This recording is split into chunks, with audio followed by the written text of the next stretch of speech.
Moi! Entäs jos se tuolilta ylösnousu on helpommin sanottu kuin tehty? Ei tästä vaan pääse ylös.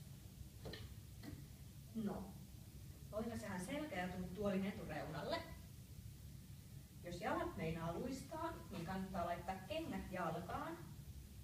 Ja monissa paikoissa löytyy myös tämmöisiä liukuesteitä, minkä voi laittaa lattialle, jotta jalat ei varmasti luista. Avustaja voi vielä painaa jalkoja lattiaan. Se myös helpottaa ponnistamista. Jos sä avustat toista istumasta seisomaan, niin kannattaa kysyä, mistä ottaisit kiinni. Jos sua vedetään kädestä ylöspäin, niin se kyllä sattuu usein kipeeseen olkapäähän. Eikä kukaan varmaan tykkää siitä, että täältä housun kauluksesta nostetaan. Yhteistyöstä yleensä kuitenkin sopiva tyyli löytyy. Omista reisistä voi olla kovasti apua.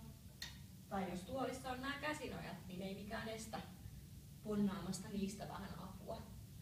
Kuitenkin yleensä kaikista paras on se, että edessäpäin on joku tukikampa, johon sä voit nojata. Silloin sun paino siirtyy eteen ja on helpompi nostaa